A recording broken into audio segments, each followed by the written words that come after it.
The autumn wind whipped through Central Park as I watched my 8-year-old daughter Emma chase fallen leaves, her laughter echoing across the playground. 3 years had passed since my wife's funeral, and moments like these still caught me off guard. The simple joy of watching our daughter play, knowing Maria would never see it again.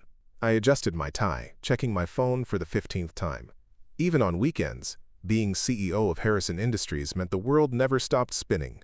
Before we jump back in, tell us where you're tuning in from. And if this story touches you, make sure you're subscribed, because tomorrow, I've saved something extra special for you. That's when I heard the small voice behind me. Mister, do you have a daughter too? I turned to find a girl about Emma's age standing alone by the swings, her dark hair in 2 neat braids, wearing a yellow dress that seemed too formal for a playground. Her eyes held a sadness that no child should carry, and something about her expression made my chest tighten with recognition, not of her face, but of that particular kind of loneliness I knew too well. The girl's question hung in the air between us like morning mist. I glanced toward Emma, who was now attempting to climb the monkey bars with fierce determination, her tongue poking out in concentration just like her mother used to do when she was focused. Yes, I said, crouching down to the girl's eye level. That's my daughter Emma over there. What's your name? I'm Sophie, she whispered, her small hands fidgeting with the hem of her dress. I was wondering, because you look sad like my mommy does sometimes. She says daddies who have daughters understand things better. The innocence in her observation struck me like a physical blow. How could a child so young already understand the weight of single parenthood? The particular exhaustion that came with trying to be both mother and father.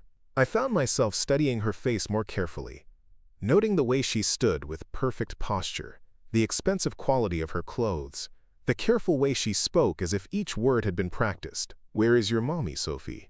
I asked gently.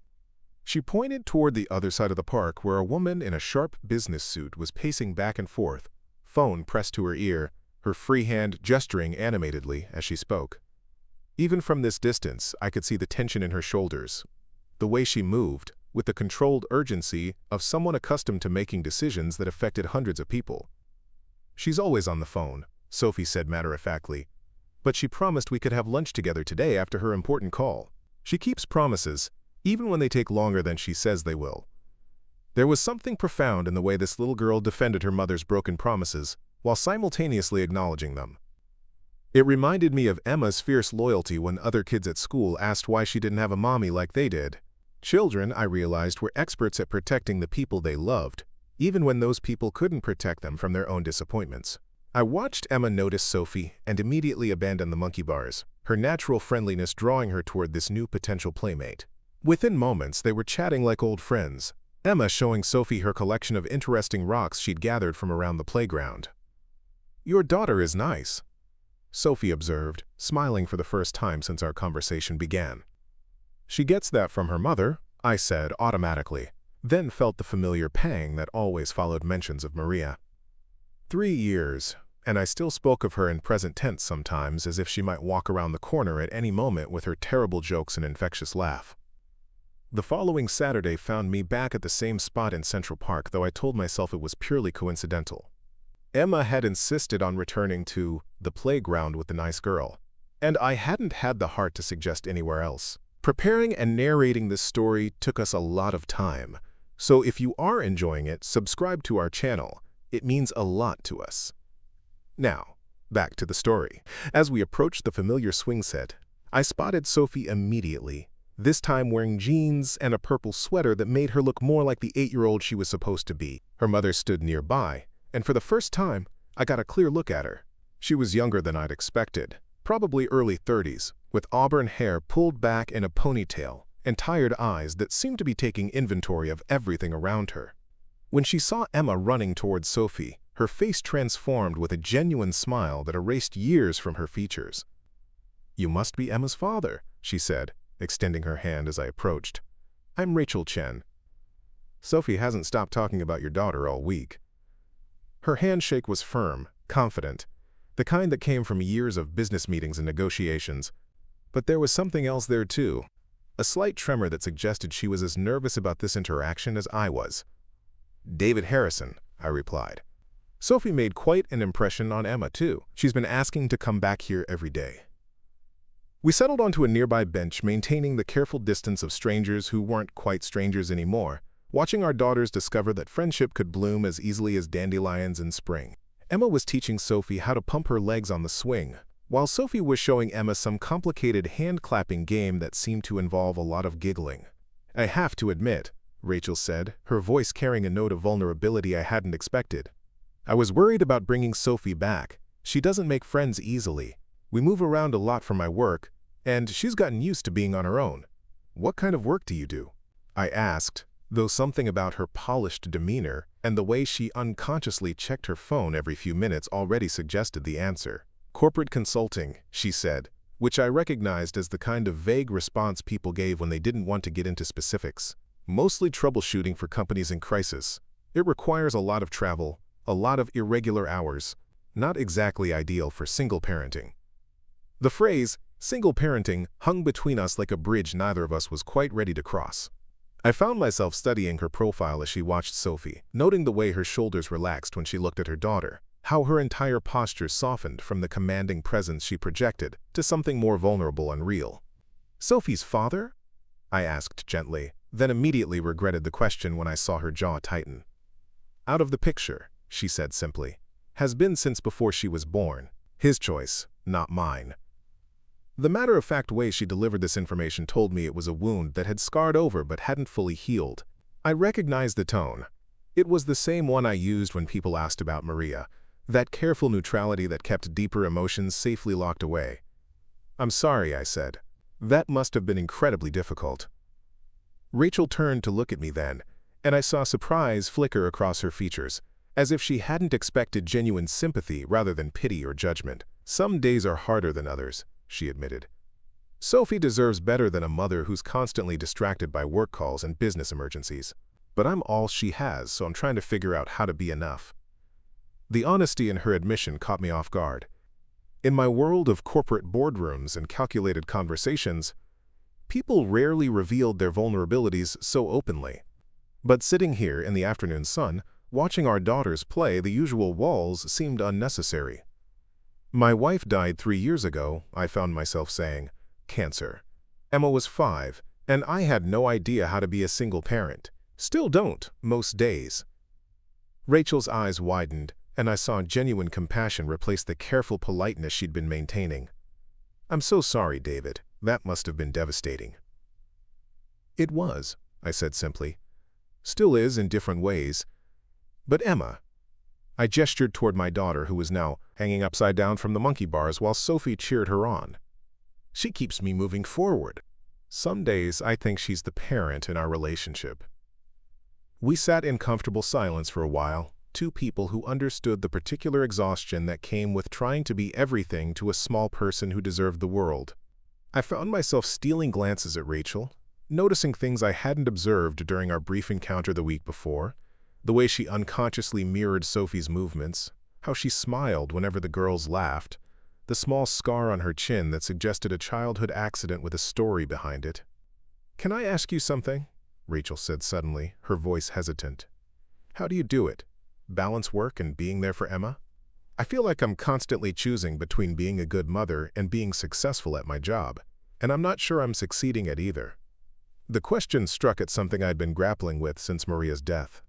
As CEO of Harrison Industries, I had responsibilities to hundreds of employees, shareholders who expected results, decisions that affected multiple cities, economies. But sitting in Emma's bedroom at night, reading her stories about princesses and dragons, none of that seemed to matter as much as making sure she felt loved and secure.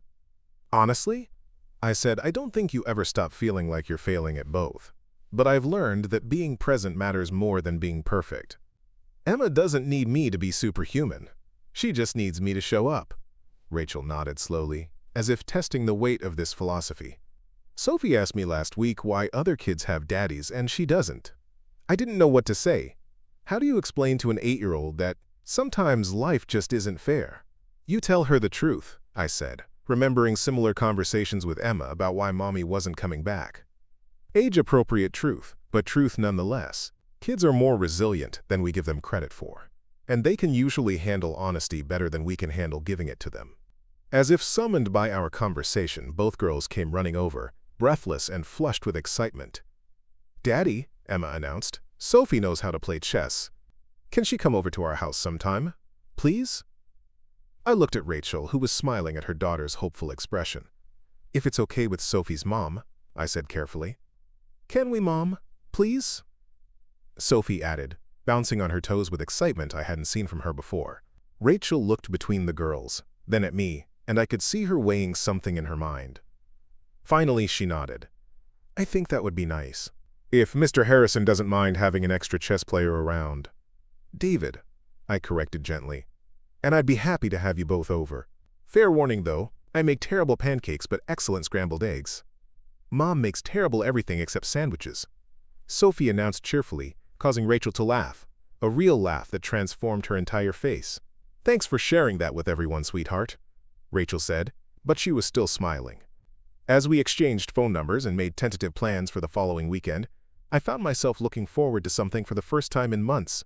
Not just the prospect of Emma having a friend, but the possibility of adult conversation that didn't revolve around quarterly reports and market projections. Walking home with Emma chattering excitedly about her new friend, I caught myself wondering what Maria would think about this development. She'd always wanted Emma to have siblings, had talked about filling our house with children's laughter and chaos. Maybe this wasn't what she'd envisioned, but something told me she would have approved of the joy on Emma's face, the way she was already planning games to play with Sophie. That night, as I tucked Emma into bed, she looked up at me with those serious brown eyes that reminded me so much of her mother. "Daddy," she said quietly, "I think Sophie's mom is sad like you used to be. Maybe they could come over for dinner sometime, and we could make them happy." The simplicity of her logic, the generous heart that wanted to fix sadness wherever she found it, made my chest tight with pride and love. "Maybe they could," I agreed, kissing her forehead. "Maybe they could." 6 months had passed since that first Saturday in the park, and Rachel Chen had become a fixture in our lives in ways I never could have anticipated. What began as weekend playdates had evolved into something deeper. Family dinners where Sophie and Emma would giggle over inside jokes, while Rachel and I discovered we shared a love of old movies and terrible puns. She had a way of making even the most ordinary moments feel lighter, whether she was attempting to help Emma with her science project about volcanoes, or challenging me to chess matches that inevitably ended with her winning, and me pretending to be shocked by her strategic mind. The girls had declared themselves sisters within the first month, an announcement that came with elaborate plans for bunk beds and shared bedrooms that made both Rachel and me exchange amused glances over their heads. Sophie had begun calling me Uncle David, while Emma had started asking if Aunt Rachel could braid her hair for special occasions. The easy way they had woven themselves into each other's lives felt natural, inevitable, like pieces of a puzzle clicking into place. I found myself looking forward to Rachel's late-night phone calls after the girls were asleep. Conversations that started with practical matters about school events or weekend plans, but gradually drifted into deeper territory. She told me about her childhood in San Francisco, growing up as the daughter of immigrants who sacrificed everything for her education. I shared stories about Maria, about the dreams we'd had for Emma's future, about the guilt I still carried for all the bedtime stories I'd missed because of late board meetings. One evening in early spring, as we sat on my back porch while the girls played elaborate games of hide-and-seek in the twilight, Rachel turned to me with an expression I couldn't quite read. "David," she said, her voice carrying an uncertainty that was unusual for her, "I need to tell you something important." Something in her tone made me set down my coffee and give her my full attention. She was fidgeting with the sleeves of her sweater, a nervous habit I'd noticed she only displayed when she was genuinely worried about something. "I haven't been completely honest with you about my work," she continued, not meeting my eyes. "When I said corporate consulting, that was technically true, but it's not the whole story." A knot began forming in my stomach, though I couldn't have explained why. "What do you mean?" Rachel took a deep breath as if steeling herself for something difficult. "I work for Meridian Industries. I'm their chief restructuring officer. We specialize in corporate acquisitions and strategic downsizing." The name Meridian Industries hit me like ice water. I knew exactly who they were. The corporate raiders who had been circling Harrison Industries for the past 2 years, looking for weaknesses, waiting for the right moment to strike. My board had spent countless hours discussing strategies to fend off their advances, their reputation for buying companies, only to strip them for parts and eliminate jobs. Meridian, I repeated slowly, my mind racing through implications I didn't want to consider. David, I know what you're thinking, but I need you to understand. Do you know who I am? I interrupted, my voice sharper than I'd intended. Do you know what I do for a living? Rachel's face went pale, and I saw the answer in her eyes before she spoke. You're the CEO of Harrison Industries, she whispered. The confession hung between us like a blade. Everything from the past 6 months suddenly took on a different cast. The seemingly coincidental meetings, the way she'd deflected questions about her work, the careful way she'd gathered information about my life without offering specifics about her own. How long have you known? I asked, standing up abruptly and moving away from her, needing distance to process what I was hearing. From the beginning, she admitted, her voice barely audible. I recognized your name that first day in the park, but David, you have to believe me. Sophie and Emma meeting was pure coincidence. I had no idea you'd be there. But you stayed, I said, the betrayal cutting deeper than I'd expected. You stayed, and you became part of our lives, and all this time you were working for people trying to destroy my company. It's not like that, Rachel said desperately, rising to follow me. Yes, Meridian has been evaluating Harrison Industries, but I'm not some corporate spy. I'm a mother who met another single parent, and our children became friends. Everything that happened after that was real. I laughed bitterly, the sound harsh in the evening air. Real? How can any of it be real when it's built on lies? Do you have any idea what Meridian's acquisition would mean? 800 jobs, Rachel. 800 families whose lives would be destroyed so your company can increase their profit margins. I know, she said, tears beginning to stream down her face. Do you think I don't know what I do for a living? Do you think I don't see the faces of the people affected by these decisions? But David, Harrison Industries is failing. Your debt-to-equity ratio is unsustainable, your market share has been declining for 3 years, and your board is divided on every major strategic decision. Without intervention, you'll be bankrupt within 18 months. Her clinical assessment of my company's vulnerabilities felt like physical blows, partly because I knew she was right. The sleepless nights I'd spent reviewing financial reports, the increasingly tense board meetings, the difficult conversations with department heads about budget cuts, all of it had been building toward the reality I'd been trying to avoid. So this was all research? I asked, gesturing between us. Getting close to me, learning about our operations, finding our weak points? No! Rachel's voice cracked with emotion.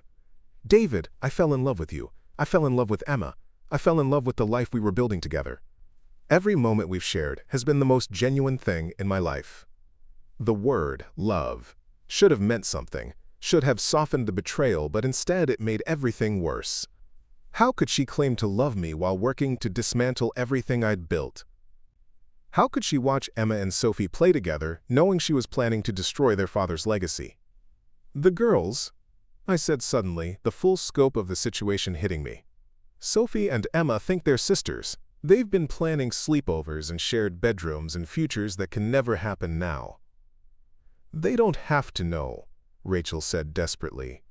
David, we can work through this. Meridian's acquisition doesn't have to be hostile. We could structure it to preserve jobs, to keep you in a leadership role. We could find a way to protect what matters most. What matters most, I repeated, staring at her. Do you hear yourself?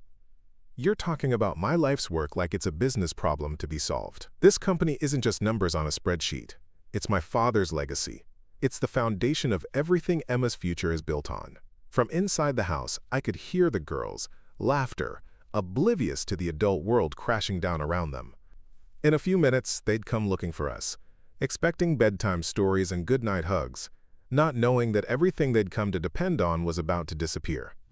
I need you to leave, I said quietly, the words feeling like they were being torn from my chest. David, please, I need you to take Sophie and leave. Tonight. Don't make this harder than it already is. Rachel stood frozen for a moment, tears flowing freely now, and I had to look away from the devastation on her face. When she finally spoke, her voice was barely a blonde whisper.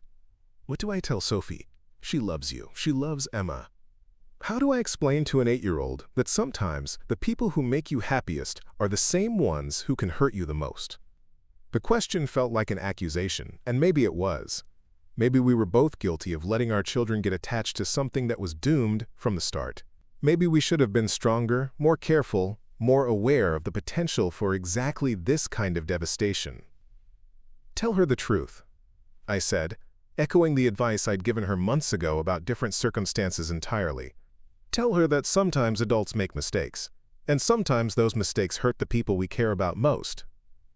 Rachel nodded, wiping her eyes with the back of her hand and trying to compose herself before facing the girls. As she walked toward the house to collect Sophie, she paused at the door. "For what it's worth," she said without turning around, "I would have found a way to stop it. The acquisition. I would have found a way to protect Harrison Industries if it meant protecting us." "It's worth nothing," I replied, though even as I said it, I wasn't sure if I believed it. Watching her gather Sophie's things and explain that they needed to go home early, seeing the confusion and disappointment on both girls' faces, felt like reliving Maria's death all over again. Another loss, another ending, another conversation with Emma about why someone she loved couldn't be part of our lives anymore. After they left, Emma cried herself to sleep asking questions I couldn't answer, and I sat in my study staring at financial reports that confirmed every devastating truth Rachel had spoken. By morning, I would need to decide whether to fight Meridian's inevitable acquisition or find a way to surrender with dignity intact. But tonight, I could only sit in the wreckage of a life I'd thought I was finally ready to rebuild. The emergency board meeting convened at 7 in the morning, 3 days after Rachel had walked out of my life. The conference room felt colder than usual as I faced 12 pairs of eyes that ranged from concerned to openly hostile. Word of Meridian's formal acquisition offer had leaked to the financial press overnight, and Harrison Industries' stock had dropped 15% before trading was suspended. "David, we need to discuss our options," said Margaret Torres, the board chair, her usual diplomatic tone strained with barely concealed frustration. "Meridian's offer is 30% above current market value. Our shareholders are calling it generous." I looked around the table at faces I'd known for years, people who had supported my leadership through the difficult transition after my father's death, who had stood by me during Maria's illness when I'd needed flexibility to be with her during treatments. Now I could see the doubt creeping into their expressions, the way they avoided direct eye contact when discussing Meridian's proposal. "Their offer comes with conditions," I said, spreading the acquisition documents across the mahogany table. "Complete restructuring within 6 months, elimination of our manufacturing division. Closure of the Detroit and Phoenix facilities. 800 jobs, Margaret. 800 families whose livelihoods would disappear so Meridian can strip our assets and sell them to competitors." Thomas Brennan, our longest-serving board member, cleared his throat uncomfortably. "David, I understand your concerns about employee welfare, but we have a fiduciary responsibility to our shareholders. If we don't accept this offer, there might not be any jobs to save in 18 months." The phrase echoed Rachel's assessment from that devastating night on my porch, and I wondered bitterly if she had been preparing for this moment all along, gathering intelligence that would make Meridian's case for acquisition irrefutable. Had our conversations about the company's challenges been professional reconnaissance disguised as intimate pillow talk? "There has to be another way," I insisted, though even as I spoke I could hear the desperation in my own voice. "We could restructure independently, bring in new investors, explore strategic partnerships that don't require surrendering our identity." "With what capital?" asked Patricia Williams, our CFO. "Our credit lines are maxed out. Our quarterly revenues are down 8% year over year, and our biggest clients are already starting to hedge their bets with our competitors." "David, I've run every scenario I can think of, and they all lead to the same conclusion." The weight of their pragmatic assessment settled over me like a burial shroud. These weren't enemies plotting against me. They were colleagues and friends delivering painful truths I'd been avoiding for months. The company my father had built, the legacy I'd promised to protect, was dying a slow death regardless of Meridian's intervention. "What does the acquisition timeline look like?" I asked finally, the words tasting like ash in my mouth. Margaret consulted her notes, relief flickering across her features at my apparent willingness to consider surrender. "Meridian wants a response within 2 weeks. If we agree to negotiate, they'll begin due diligence immediately. The entire process could be completed within 90 days. 90 days to dismantle a century of family history. 90 days to break the news to employees who had trusted me to protect their futures. 90 days to explain to Emma why her inheritance would consist of stock certificates in a company that no longer existed. That afternoon, I stood at my office window overlooking the manufacturing floor where my grandfather had started as a machinist in 1923. Workers moved with practiced efficiency between stations, unaware that their jobs hung in the balance of decisions being made 40 feet above their heads. Many of these people had worked for Harrison Industries for decades, had sent their children to college on the salaries we provided, had planned retirements based on pension funds that might evaporate if we couldn't find alternatives to Meridian's offer. My assistant knocked and entered with a folder marked Personal and Confidential. Inside was a single sheet of paper. Rachel's resignation from Meridian Industries, effective immediately, submitted the morning after our confrontation.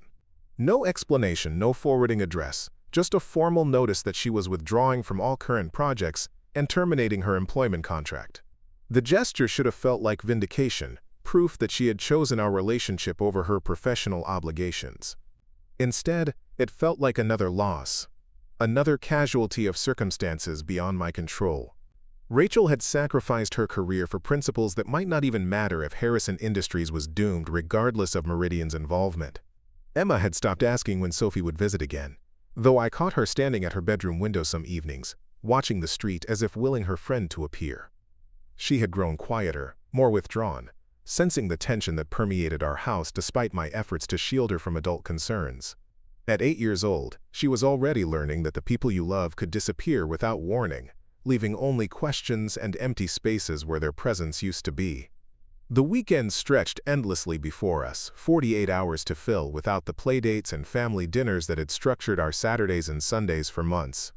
I took Emma to the zoo, to the museum, to every destination I could think of that might distract her from asking why Aunt Rachel and Sophie couldn't come with us anymore. But happiness felt forced, artificial, like actors playing roles in a performance no one believed. Sunday evening found us at the same park where everything had begun, Emma pushing herself listlessly on the swings while I sat on the bench where Rachel and I had shared so many conversations. The playground looked exactly the same, but the magic that had made this place special had evaporated, leaving only ordinary equipment and the echo of what used to be. "Daddy," Emma said suddenly, abandoning the swing to stand in front of me with that serious expression she wore when wrestling with concepts too complex for her age. "Did you and Aunt Rachel have a fight like grown-ups do sometimes?" The question I'd been dreading hung between us, demanding honesty I wasn't sure how to provide. How could I explain corporate espionage and conflicting loyalties to a child who believed the world was fundamentally fair and that people who loved each other could overcome any obstacle? "Something like that, sweetheart," I said carefully. "Sometimes adults make choices that hurt the people they care about, even when they don't mean to."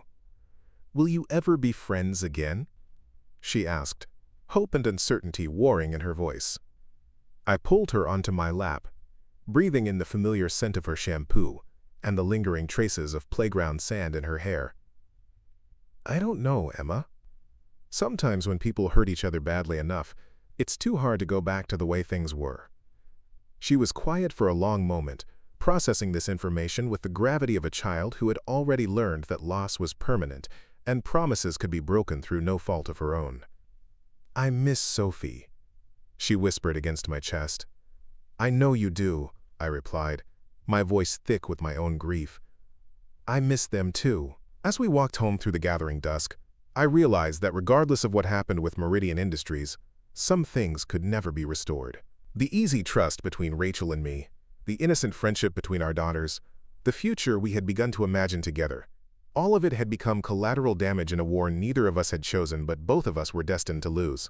2 years had passed since the day Harrison Industries became a subsidiary of Meridian Corporation, though the transition had unfolded differently than anyone anticipated. Instead of the scorched earth approach I'd feared, the acquisition had resulted in strategic modernization that preserved most jobs, while eliminating inefficiencies that had been slowly strangling the company. I remained as president of operations, a title that carried less prestige than CEO, but offered something more valuable, the chance to focus on what I did best without the crushing weight of corporate survival on my shoulders. Emma had grown taller, more confident, her missing front teeth replaced by permanent ones that gave her smile a new maturity. She had made new friends at school, joined the science club, and stopped asking about Sophie with the heartbreaking frequency that had once punctuated our dinners. But sometimes I caught her looking out the car window during our drives through the city, scanning faces with the unconscious hope that still lingered despite time's passage. The letter arrived on a Thursday in October, addressed in handwriting I recognized, despite not having seen it in 2 years. Inside was a simple note from Rachel, written on plain stationery without letterhead or formal address. David, I know I have no right to contact you after everything that happened, but Sophie has been asking about Emma every day since we moved back to the city last month. I took a job with a nonprofit downtown, working on economic development projects that create jobs instead of eliminating them. It doesn't pay much, but I sleep better at night. Would you be willing to meet for coffee? Just to talk about whether the girls might be ready to see each other again. I understand if the answer is no. Rachel. I read the letter 3 times before folding it carefully and placing it in my desk drawer. The rational part of my mind cataloged all the reasons why reopening old wounds was inadvisable. Why Emma had finally found stability that shouldn't be disrupted. Why some doors were meant to stay closed. But the rational part of my mind had never been very good at overruling the part that remembered how Rachel's laugh could transform an ordinary Tuesday evening into something worth looking forward to. Saturday afternoon found me sitting across from her in a small cafe downtown, studying the changes 2 years had wrought. She looked older, quieter, wearing jeans and a simple sweater instead of the polished business attire I remembered. There were new lines around her eyes, but also a peace in her expression that hadn't been there during our months together. "You look good," she said softly, and I realized she was studying me with the same careful attention. "So do you. Different, but good." We talked carefully at first, sharing updates about our daughters' schools and interests, the safe territory of proud parents comparing notes. Sophie was taking violin lessons and had discovered a passion for astronomy.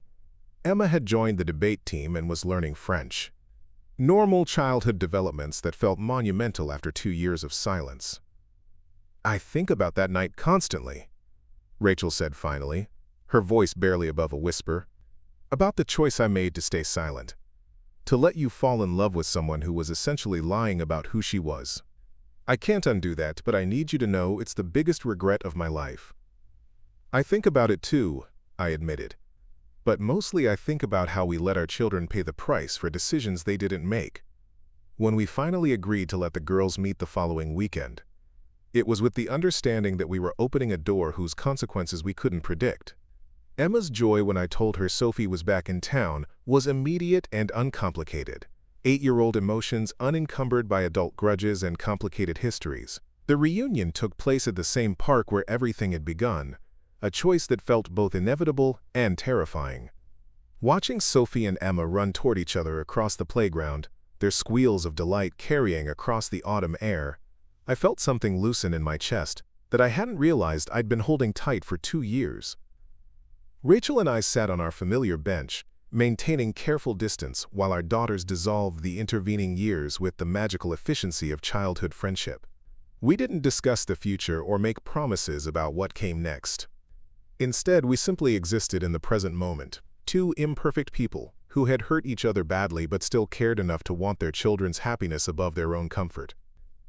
As the sun began to set, painting the sky in shades of forgiveness, Emma grabbed my hand and looked up at me with eyes that held wisdom beyond her years.